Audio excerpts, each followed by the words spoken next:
muy buenos días para todos.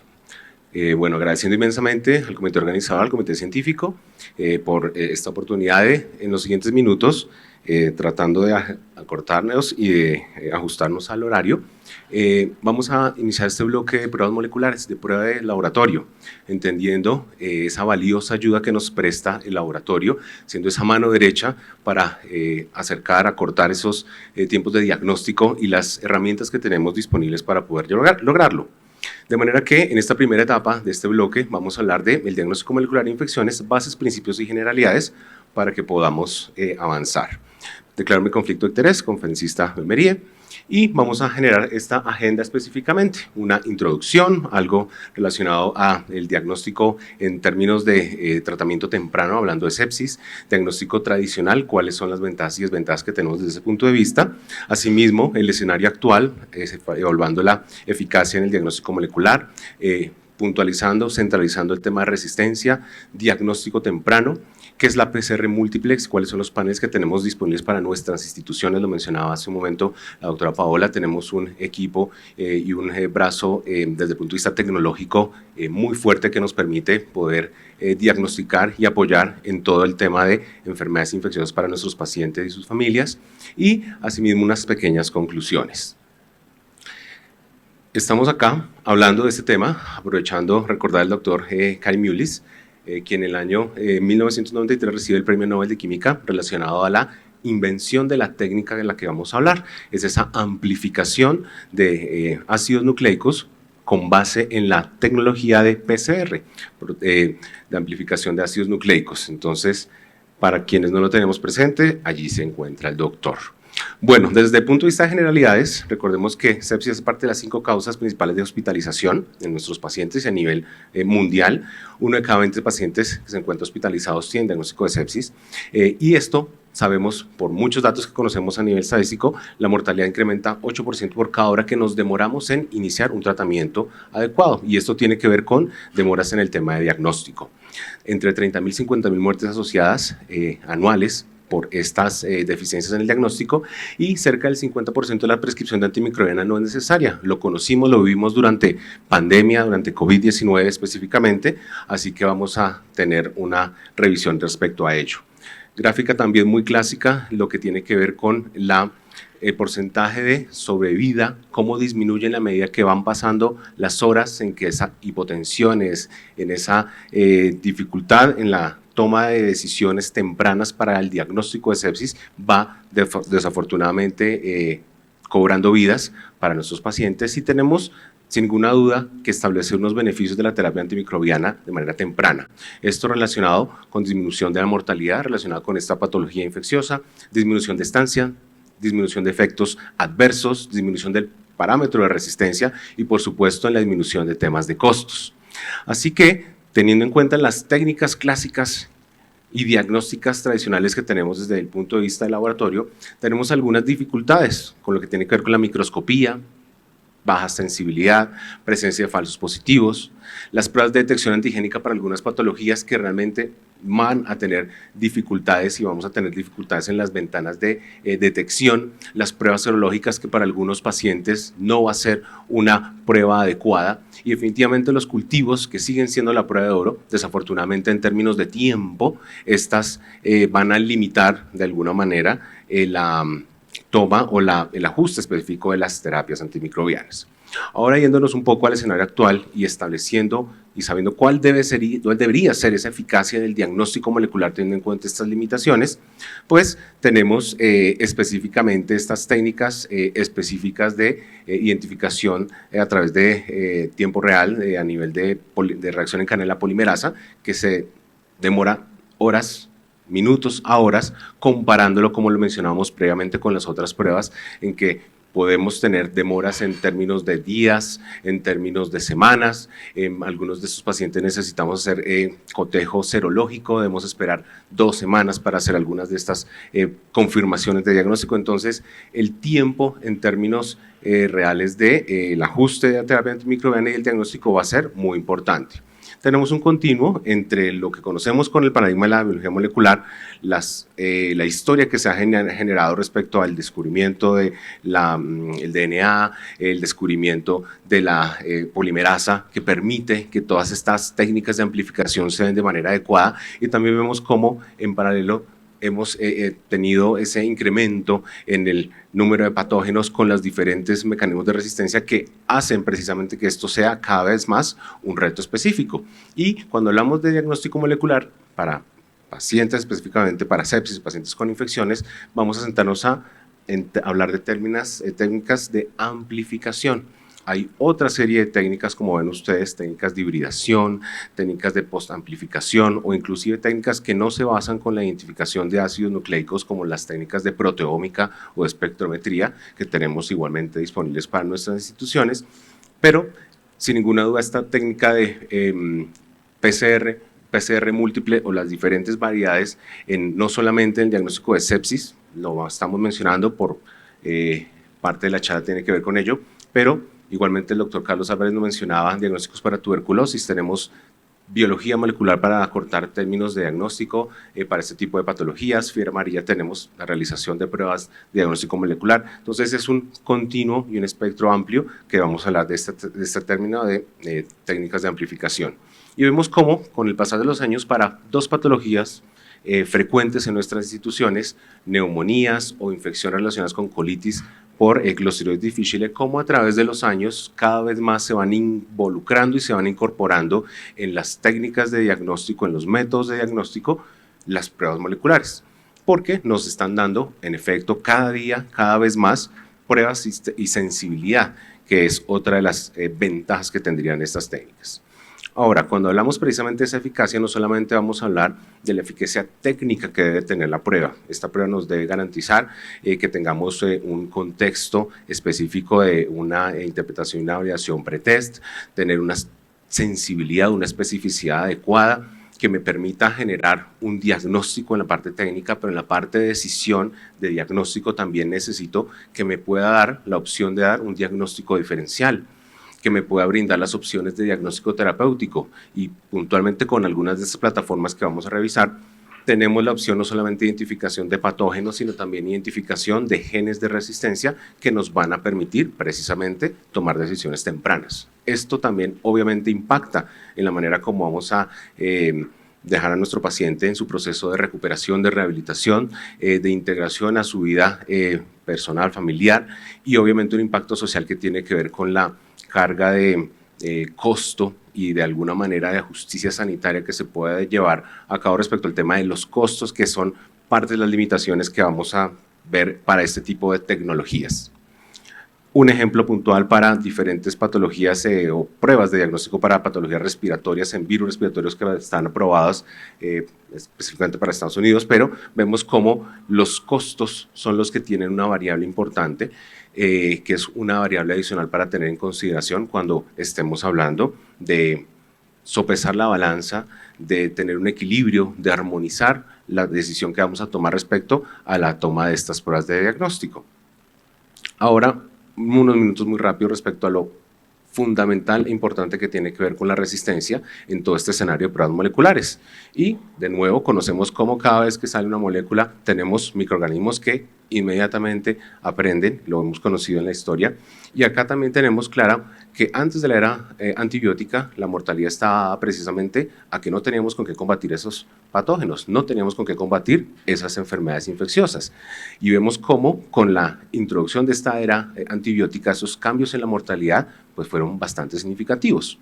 Sin embargo, con el pasar de los años, con la exposición, con el aumento en el consumo de los antibióticos, tenemos un inconveniente adicional, y lo vimos también en pandemia.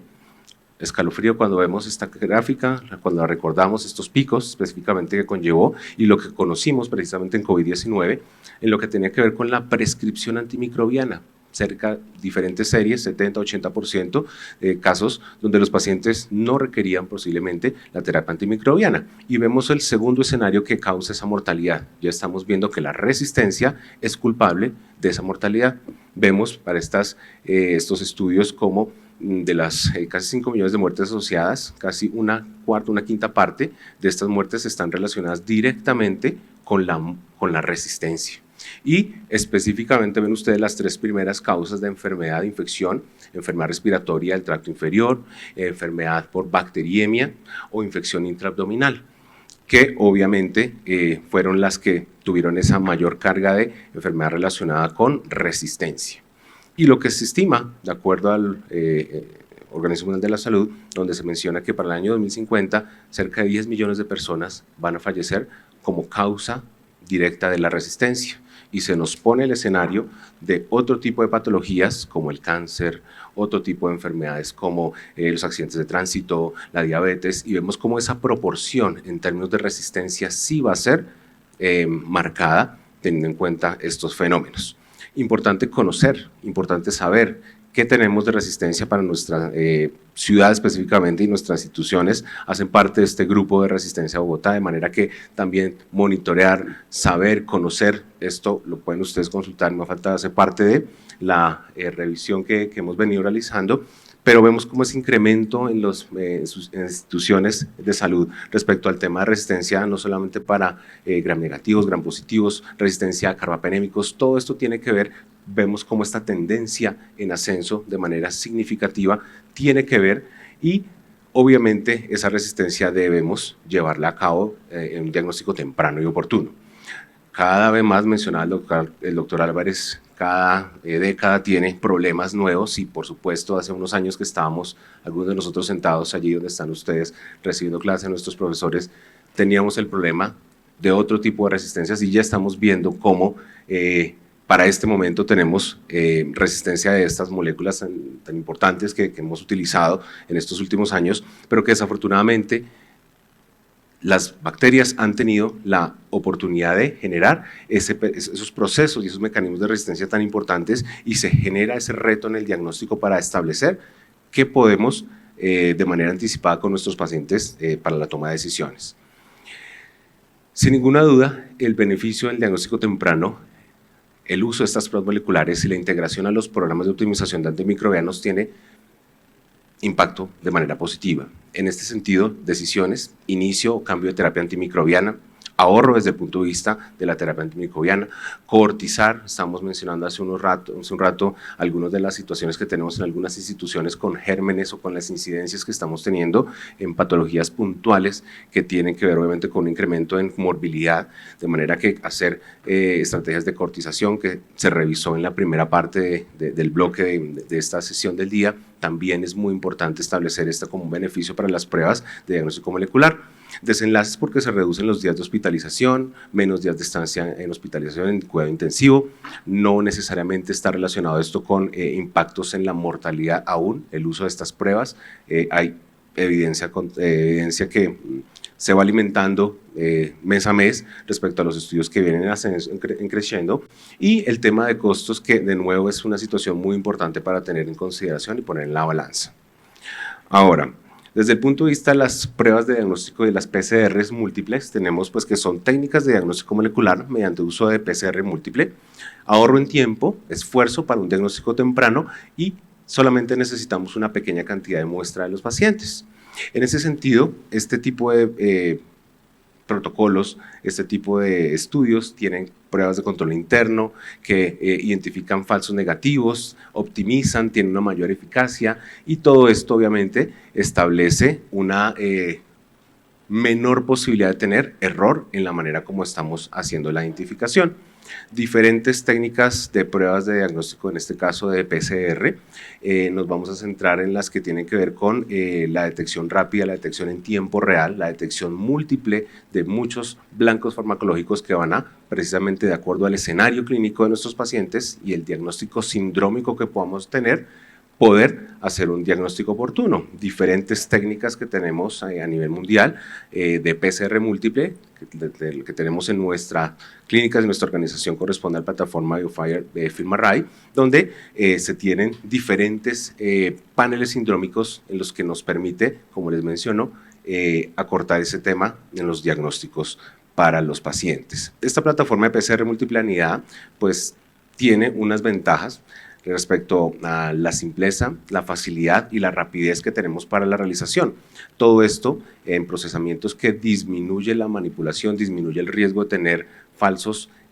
positivos en las pruebas, en los resultados, y básicamente pues es una tecnología que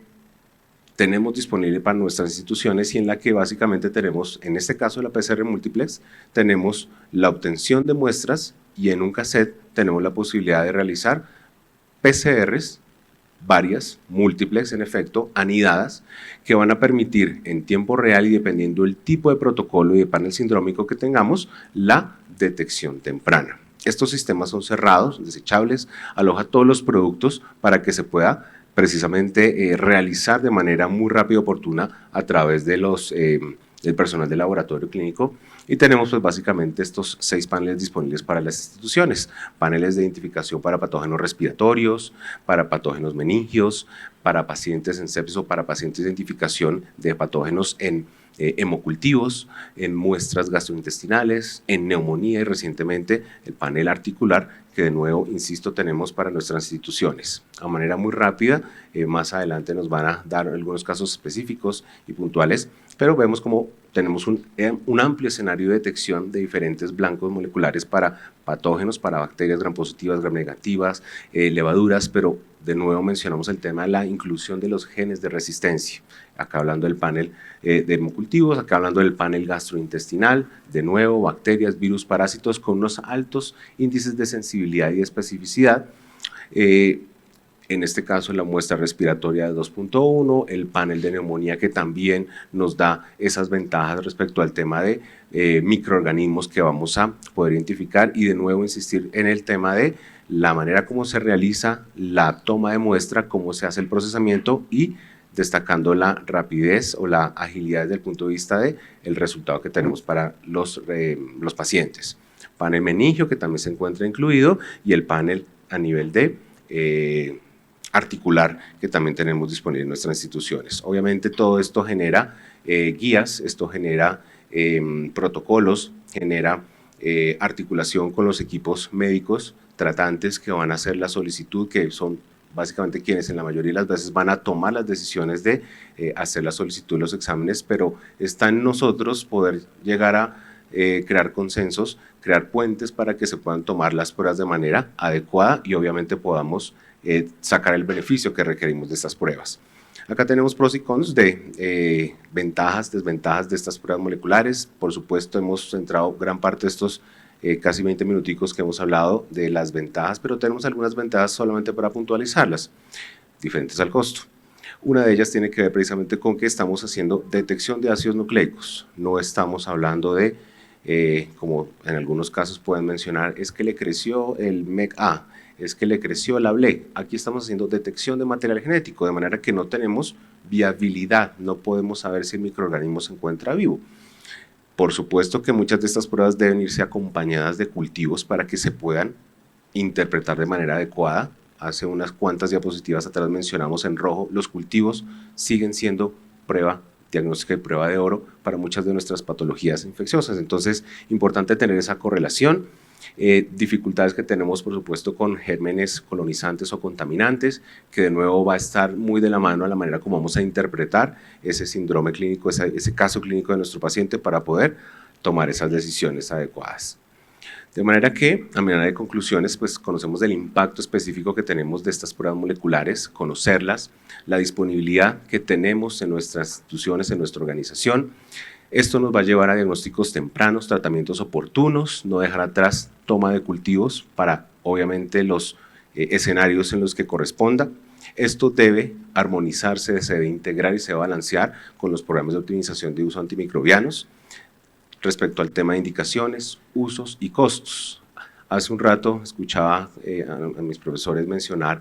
qué más podemos hacer para hacer que los médicos conozcan, no sean tan, excúsenme el término, tercos, y creemos que este tipo de escenarios de sembrar una semilla en ustedes para que podamos ser precisamente trabajo en equipo y multidisciplinario con una comunicación asertiva, no va a estar reemplazado por ningún tipo de tecnología. Entonces, esto era lo que quería contarles el día de hoy. Vamos ahora a una parte interesante en la que vamos a mencionar y vamos a ponerle sustancia al asunto con casitos clínicos. Un caso, por ejemplo, mujer de 40 años con una cirugía cardiovascular que se presenta con una clínica de fiebre y con botellas